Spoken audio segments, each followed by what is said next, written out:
a lot of people, Michael, come to me and they just say, I just want to make money. So, okay, I can't tell you how much each franchise is going to make because Federal Trade Commission doesn't allow me to do that. However, I talk with enough franchises where I got kind of a pretty good feel of what you're going to make with that. So if you just want to make money, yeah, I mean, they make my job a whole lot easier.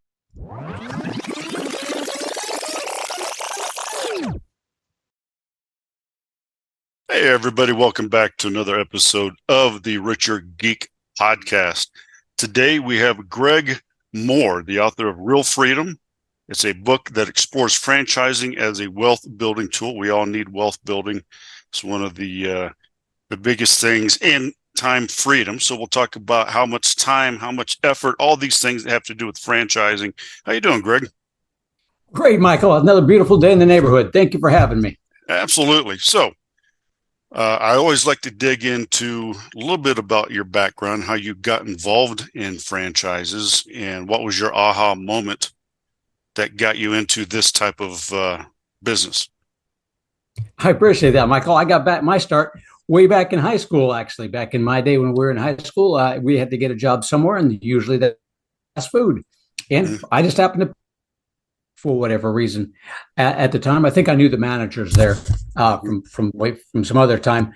But I ended up moving up in the Taco Bell world and becoming a manager, and I found out I was working for a lady named Kathy, and Kathy owned 50 Taco Bells throughout the Sacramento, California area. She was a master franchisor or area developer for Taco Bell there. So I helped her build up her teams throughout the Sacramento, California area, and I really enjoyed that experience. Went on to managing another restaurant in the Northern California area, did that for 15 years, got a degree in electrical engineering and physics, became a microelectronic circuit engineer, did that for 15 years, got a master's degree in business, read Robert Kiyosaki's book, Rich Dad, Poor Dad, and said, that's the end of my corporate career. That's it. He ruined it in a good way, though, on that one. And so me and a friend of mine, we had purchased a dry cleaners, a privately owned dry cleaners, storage units, and I had some rental properties as well on that. So I sold off all my half to him and said, time to get out of the corporate world. He got out of the corporate world same time. I said, that franchising thing was really cool. I liked it when I did that. Very easy step-by-step process. Walk right into business in a box. I don't have the latest, greatest idea. I'm going to go back to doing that. So I went click happy on the internet, had about 20 franchise development people calling me from all over the place. Finally got a hold of a franchise consultant, did not know they existed. And he directed me to my franchise. And that's how I got into franchising. Yeah, it's fascinating. I tell you what, is 90% of the investment podcast guests that I have on the show, Robert Kiyosaki's Rich Dad, Poor Dad.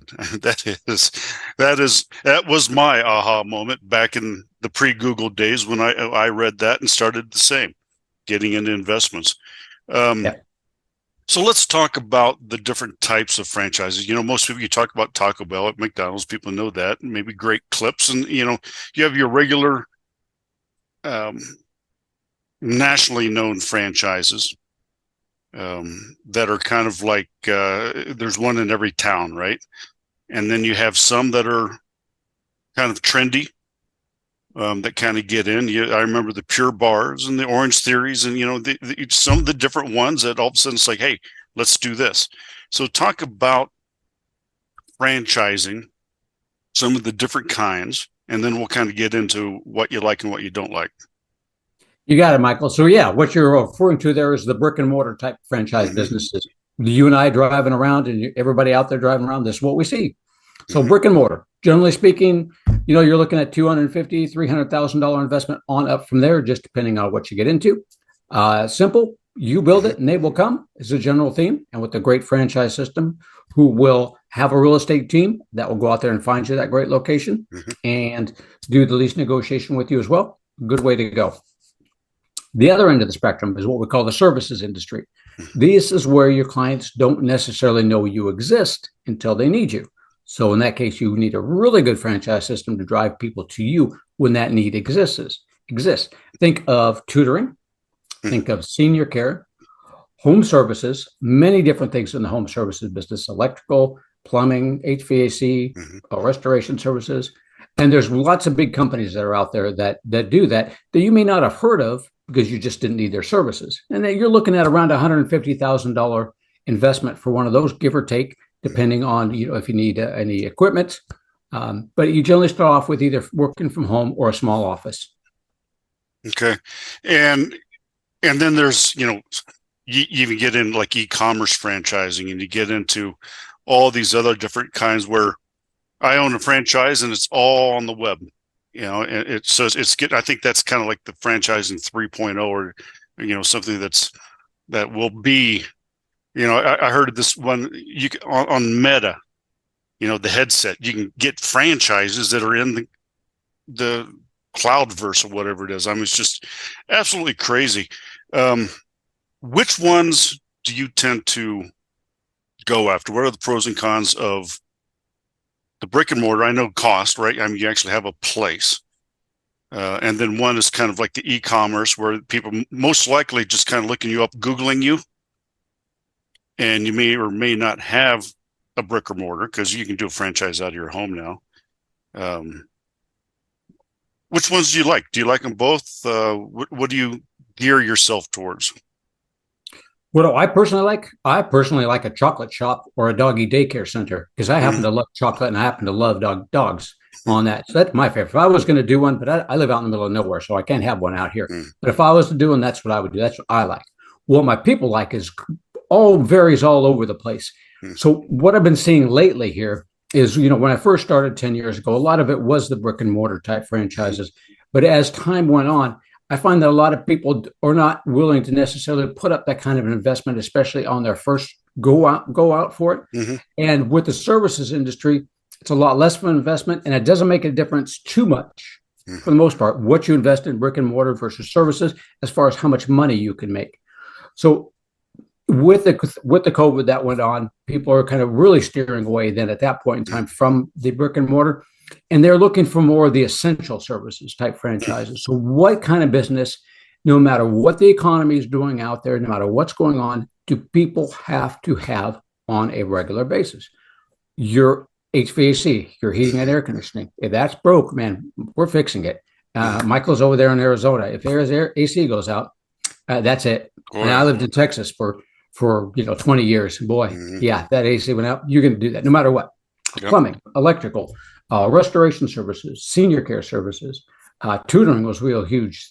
Always been good because people will always want to make sure their kids have the best education possible. So think of those things that people need all the time. And that's what a lot of my people have really been gravitating towards here recently on those. Still get a lot of people interested in fitnesses, like you were talking about, the Orange Theory thing.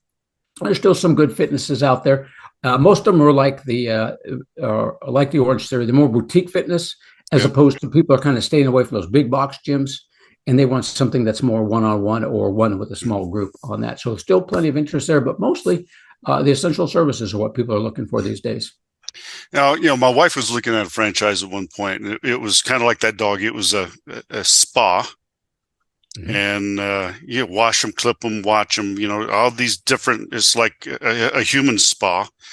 But one of the caveats in the franchise is it was very owner intensive. They wanted the owner to be at the brick and mortar. So what are you seeing?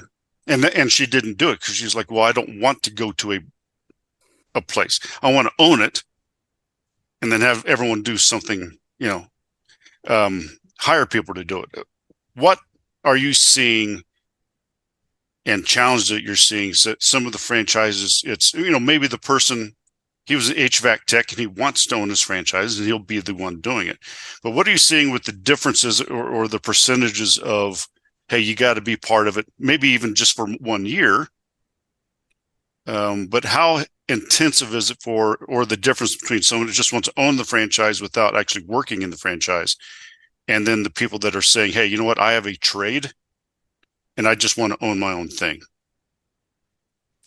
Great question, Michael, because I get a lot of investors and a lot of people that want to stay in their jobs in the corporate world and want to do something on the side. So that's what for probably about 75% of my people actually want to do something semi-absentee.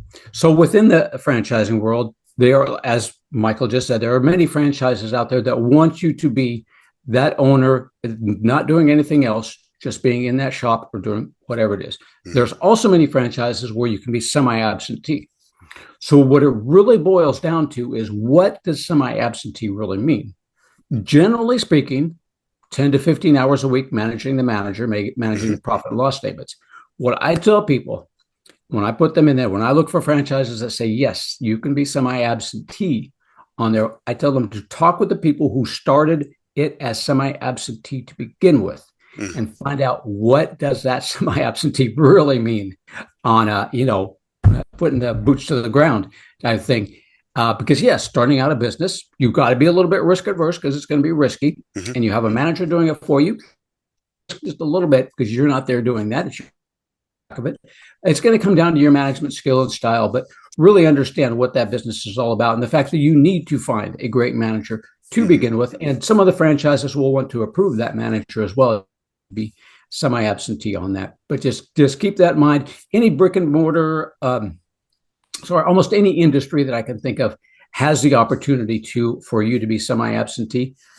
But again, just make certain that you talk with enough semi-absentee franchisees to get a real good feel for, what does that semi-absentee really mean. Yeah, and that's a really good point, ladies and gentlemen. If you're listening to this, is do your due diligence. I talk to a lot of people, and they get into a franchise because it's their passion. I love making cupcakes, and I'm going to do a cupcake franchise in this high cost district. And I'm thinking to myself, how many cupcakes you have to sell, just to pay your rent, so, how within your consulting, do you sit there and say, hey, I understand. What do you want to do? You want to make money? Is this your passion? Do you help them with the due diligence? Say, okay, you realize you have to bake and sell this many cupcakes just to break even in this district that you want, in this neighborhood that you want. Talk to us a little bit about overcoming some of those strategies and concerns, and kind of talking people into saying, hey, look, this is also a business. Don't just open up your little franchise bead shop and sell beads, when your rent's $3,000 a month, or something like that. So talk to us a little bit about that. Yeah, that's a great question, Michael. On some of those, what you need to do is you need to put together a pro forma, and a franchise will help you with that on there. Keep in mind that when you're opening up that shop, or when you're looking at that type of business, especially if you're looking at something like a fad, really find out where's that business going to go. You don't have to know the industry necessarily to begin with, but get to know that industry and find out, where does that income come from today, and where is that income going to come from tomorrow. So the franchise will help you put together a pro forma. There's rules and regulations within the Federal Trade Commission of what they can and can't do on there, so they can kind of point you in the right direction, and then get together with franchisees who will do that for you. But you really need to get that, because I've got a gentleman that's looking at a fitness center, and he's doing that. He's putting it down into his pro forma. Who's he going to pay? The different people you're going to pay. How many people are you going to need to come in with that? So how many people are you going to be working with? How much is that going to generate compared to how much you're paying out? And then what he does is he goes out to calls all the different franchisees that are doing it, which is what everybody should do before they get into a franchise, and finding out from them, how do your numbers look? Is this what you're paying this person? Are you paying them $10 an hour, $15 an hour with that? And then put it all together and see, where is my break-even point going to be, and how many cupcakes am I going to need to sell every day in order to make that happen? And then you put in your fixed costs into that pro forma as well. And make certain that you've got a good number, and that however long it takes for you to get that business, that you're okay with that period of time that you do there. But a lot of people, Michael, come to me and they just say, I just want to make money. So, okay, I can't tell you how much each franchise is going to make, because the Federal Trade Commission doesn't allow me to do that. However, I talk with enough franchises where I got kind of a pretty good feel of what you're going to make with that. So if you just want to make money, yeah, I mean, they make my job a whole lot easier. I just go to the ones where I know that they're making a great deal of money on that, as long as you're okay with the industry. And the people the industries and the franchises I work with are moral, ethical, and legal for the most part. not for the most part, for all parts. That ethical part might be a little bit of a challenge, but I stay away from, the devices, alcohol. Yeah. Cannabis. Yeah, I stay away from the devices. Yeah, I stay away from those. So most part, everybody is going to feel that they're moral, ethical, and legal. So if we just need to make money, that's fine. I ask people too, you want to give back to society? So you want a senior care, or you want a tutoring franchise, or if you just want to make money, there's plenty of franchises out there where we'll get you familiar with the industry. We'll get you talking with enough people. We'll put together a pro forma, not for you, because they can't do that. And we'll figure out, how long is it going to take you to get there? What do you got to do to get it? And are you okay with that? Yeah. Along with market analysis and, will the city, how many are in the area and will the market bear to have another whatever franchise? We do that in the hotel business, right? We have to have not only the pro formas, but the market analysis, feasibility studies, blah, blah, blah, all this sort of stuff to see if I can build something there. If you build it, they will come. We have to figure out if that is true or not. So let's get into your book. Again, everybody, this is Greg Mohr, franchise consultant, and he's the best-selling author of Real Freedom: Why Franchises Are Worth Considering and How They Can Be Used for Building Wealth. So let's give us a little background on what's in your book. Well, Michael, after doing this for about 10 years, 2 years ago, I decided that there's enough people that ask the same questions. So I thought, why don't I just put a book together and just walk everybody through the entire process of what they need to look for in a franchise system. So that's what I do from start to finish, what you and I are going to go through, walking through step-by-step process. How do we figure out which franchise is a good fit for you based on where have you been, where are you at now, where do you want to be, going through funding, CPAs, franchise attorneys, due diligence process, what to look at in a franchise disclosure document, if you're using a franchise attorney, what generally can you negotiate, what generally can you not negotiate on that, the importance of getting a franchise attorney. Very last chapter is about turning your business into a franchise. And I talked with a couple of gentlemen that did that. So real world examples throughout my book of the different people that I've worked with to get them to the point they want to be. So if you're a do-it-yourselfer, grab the book, do it yourself. I mean, it's just right there, step by step. So I thought I give you some background on myself as well, so that you can get my book. You can read through there and you can say, this guy's a complete idiot. I am never going to go near him. Or, hey, I resonate with this guy. I think I'll give him a call. So I weed out the ones that think I'm a complete idiot and the ones that really like me or want to give me a call. They can. Or again, you can just do it yourself because it's really just a step-by-step process of what you need to look for when you're going to be looking into a franchise. Yeah. And it's kind of funny is there's 50-50 maybe on the people. It's like going, okay, I've read the book. I'm smart enough. I'll just do it myself. And they end up spending a lot more money figuring it out than they would have just hired you. And we've all been through there. My success didn't grow until I got the business coach, the mentors, those types of people would say, hey, look, I have 1,500 homes. You want to learn from me or do you want to learn off of YouTube? I was like, oh, yeah, what? It might be worth a little bit of money because I can actually contact and get a hold of this guy that's done it, 100 times more than me. So what is the importance? Yes, they can read the book. What's the importance of going with a mentor, someone that's done it for 10 years? Some of it's obvious, well, because, we can learn from your mistakes, right? But talk to us a little bit about what you give them that they otherwise couldn't get. Well, the greatest factor in the whole wide world is about the whole thing is that I'm actually free. So I don't charge for my services. If you decide to invest in one of the franchises I introduced you to, the franchisors pay me a referral fee. Yep. So that's a good starting point. Now, what do I bring to the table? So I've owned my own franchise. I own my own businesses. Well, with a friend of mine back there, we've done that. I've been doing this for about 12 years. So there's one thing that's a real challenge for people to do is really finding that franchise. Because unlike real estate, where you can just go and you can go to a real estate site and you can see all the real estate that's listed in your area, you don't know, and there's no site for franchises where you can say which franchises are available in my area, which franchises are looking for people with my background, which franchises are in the investment level that I'm in, and which franchises are in the industry that I'm in. So what I can do is I can save you time. So I did it myself to begin with. So that's why when we were talking about that, Michael, when I said it, I had like 20 different franchise development people calling me when I first started because I went click happy. I didn't know where to look for it. So what we do as franchise consultants, we streamline that process. So we save you a lot of time and effort going through to trying to figure out what do you qualify for, both financially and with your background, who's got territory available in your area. I'll go back and forth with you a couple of times. We'll have a couple of different phone calls. I'll have a questionnaire for you to fill out, and we'll really look at, where have you been? So, what's your skill set? What franchises are looking for people like you? Where are you at now? So how much time do you want to invest in the franchise? What are you comfortable investing at money-wise? And then what do you see that franchise doing for you?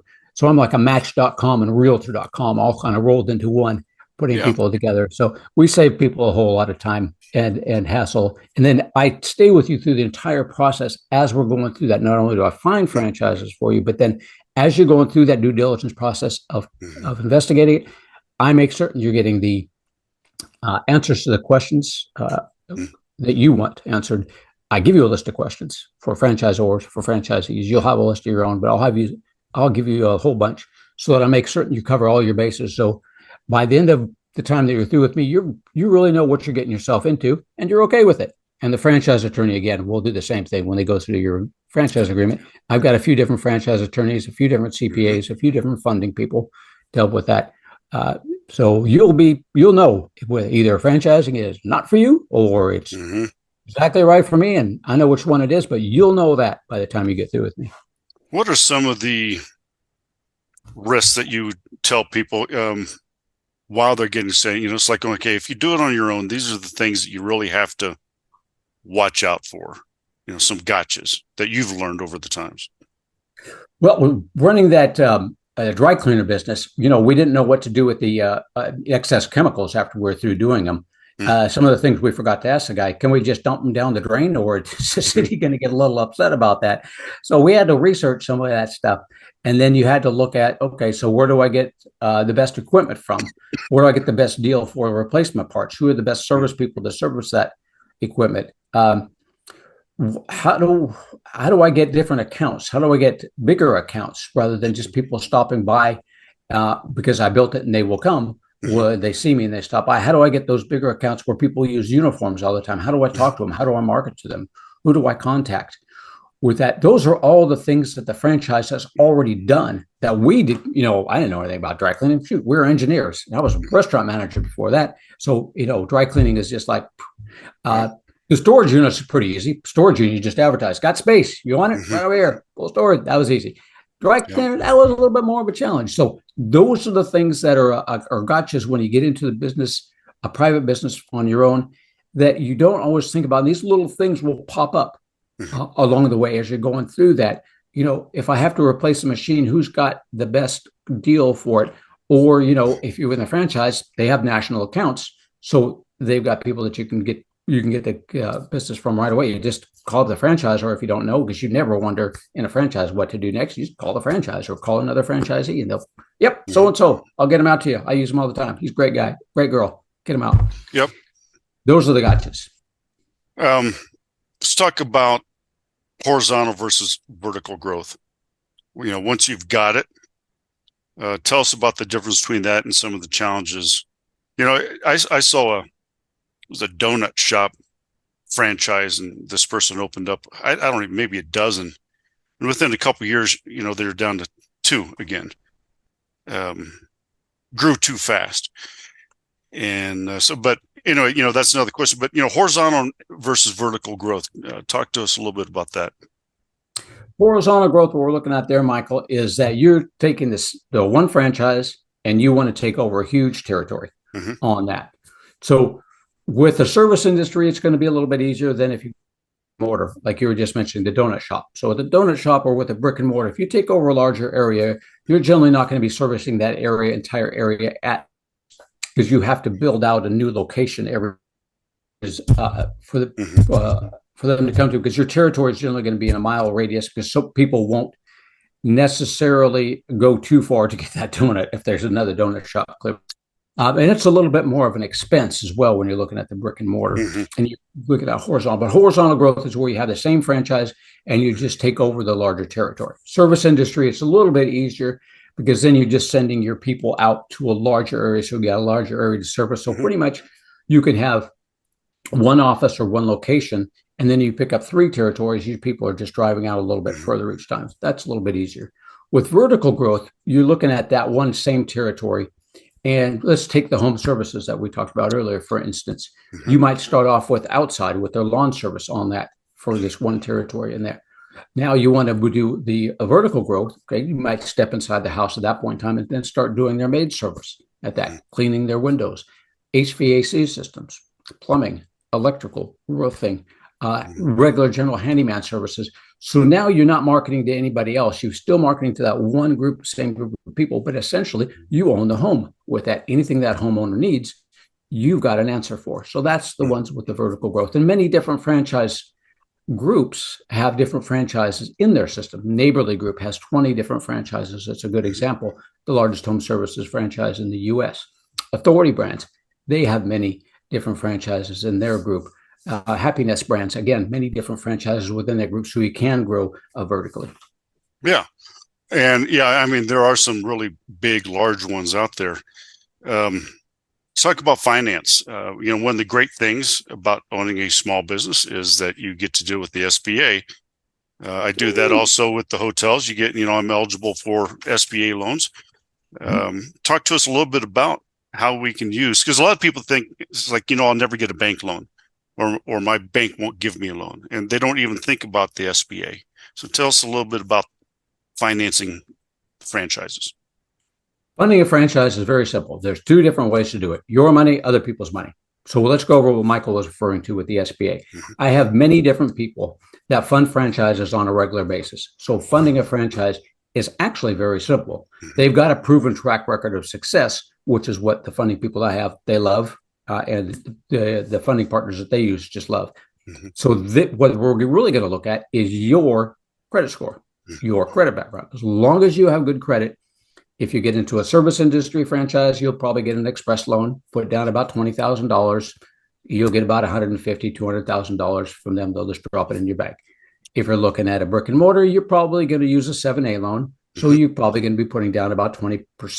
And they don't drop the money right into the bank. It's over time that they'll give that to you as well. Very easy to do as long as you've got good credit. It's actually a very easy.